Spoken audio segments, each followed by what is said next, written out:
strategy na style bulok eh.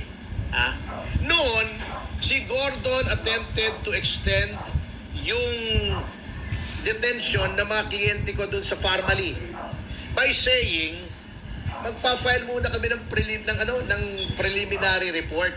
Kasi, under the doctrine of Palag versus Blue Ribbon, pag nag-file ka na ng report, dapat yon functus officio na yung iyong committee, dapat lahat ng contempt orders lifted.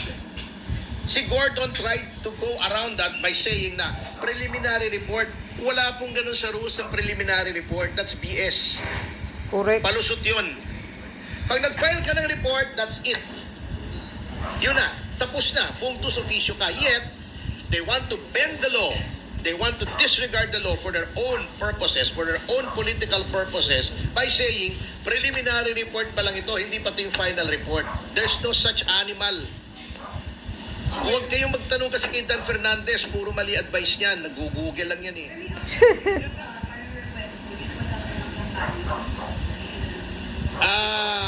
Let me check, ibang lawyer nag-handle noon eh.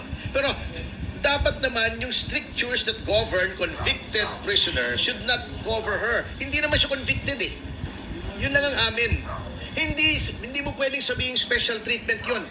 Kasi she has not been found guilty of any crime. She has not been charged of any crime.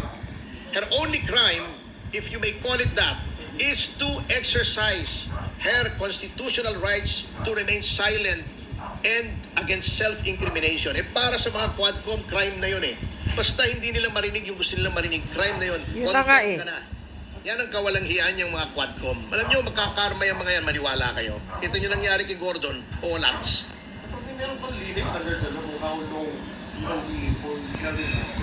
Dapat, dalawa eh. When a committee report is filed and or when that particular Congress, in this case the 19th Congress, adjourns.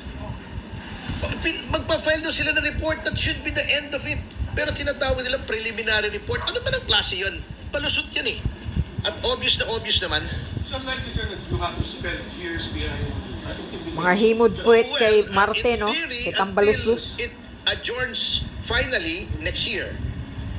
Maastang So, hari. hindi naman pwede i-keep yan indefinitely. Nanayupak. Wala na yung Arnold versus Nazareno na doktrina. Tapos na yun. Hindi pwede. Overturn na yun. Kasi kalukuhan naman eh. I-hold mo indefinitely without even a crime. Just because hindi ayaw gawin yung unang either hindi magawa physically, katulad ng mga documents, wala siya, or hindi pwedeng gawin legally because of constitutional rights. And then sasabihin nila, hindi daw applicable sa kanila, sasabihin ni Luistro. Sinulatan ko sila, ayaw na lang nila ilabas. Sinabi ko sa kanila, nag-cite ako ng mga cases that the right to remain silent and against self-incrimination applies to all proceedings, administrative, legislative, criminal, civil. Meron ganung kaso. Pero hindi nila ilalabas kasi pahiya sila eh. Wag po silang mag-alala, baka akala nila ngayon ay namamayagpag sila. They should remember that saying, the wheels of justice grind slowly, but they grind exceedingly fine. Correct.